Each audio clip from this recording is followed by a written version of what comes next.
আসসালামু আলাইকুম। মিমিস কিচেনে আপনাদেরকে আরও একবার স্বাগত জানাই। আশা করছি সবাই ভালো আছেন।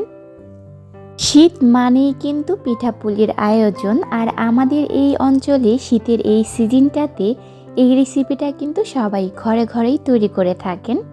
চাল কুমড়া দিয়ে এই অসাধারণ রেসিপিটাই আজ আপনাদের সাথে শেয়ার করব।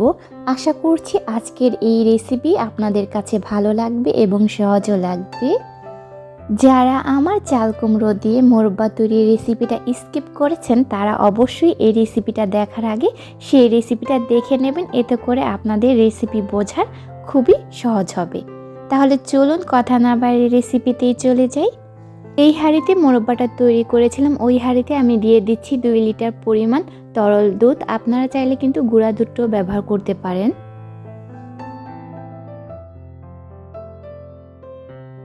দুধটাকে কিন্তু অনবরত নেড়েচেড়ে ঘন করে নিতে হবে, আর এ পর্যায়ে কিন্তু চুলার আঁচটা মিডিয়ামে রেখেই এই কাজটা করে নিতে হবে। দুধটা যখন অর্ধেক হয়ে আসবে তখন এর মধ্যে দিয়ে দিতে হবে দারচিনি আর এলাচ। এগুলোকে আমি একটু থেতলে নিয়েছি, এখন এর মধ্যে দিয়ে দিচ্ছি।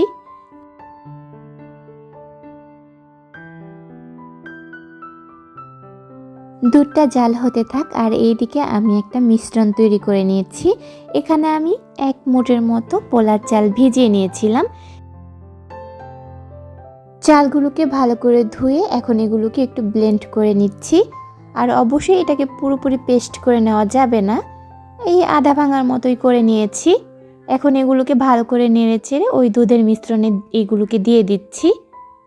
এখন অনবরত নেড়েচেড়ে আমি এটাকে রান্না করে নিচ্ছি। আর অবশ্যই চুলার আঁচটা মিডিয়াম টু লো হিটে রেখেই রান্না করে নেবেন। আর অবশ্যই বারবার নেড়েচেড়ে দেবেন যাতে করে তলানিতে না লেগে যায়। রান্নাটা হয়ে আসলে এর মধ্যে দিয়ে দিচ্ছি আমি চাল কুমড়ো দিয়ে যে মোরব্বাটা তৈরি করেছিলাম, ওই মোরব্বা এখানে দিয়ে দিচ্ছি। দিয়ে আমি আবারও ভালো করে মিশিয়ে নিচ্ছি। মোরব্বাটা দিয়ে আমি চিনিটা চেক করে নিয়েছিলাম, এখানে আরও একটু চিনি লেগেছে। আমি দিয়ে দিচ্ছি, দিয়ে ভালো করে মিশিয়ে নিলাম। আর আপনাদের টেস্ট অনুযায়ী চিনিটা দেবেন। দিয়ে দিচ্ছি 1 চিমটির মতো আর কি লবণ। আমার মিষ্টি খাবারে লবণ পছন্দ, আপনারা চাইলে স্কিপ করতে পারেন, কিন্তু দিলে টেস্টটা ভালো হয়। এই তো আমার রান্নাটা কিন্তু এখন শেষ, এগুলোকে আমি এখন নামিয়ে নিচ্ছি। আমরা যখন ছোট ছিলাম তখন আমার মাকে দেখতাম এই চাল কুমড়া দিয়ে চাল কুমড়ার পায়েসটা তৈরি করে নিত। আপনারাও চাইলে কিন্তু খুব সহজেই তৈরি করে নিতে পারেন এই চাল কুমড়োর পায়েস।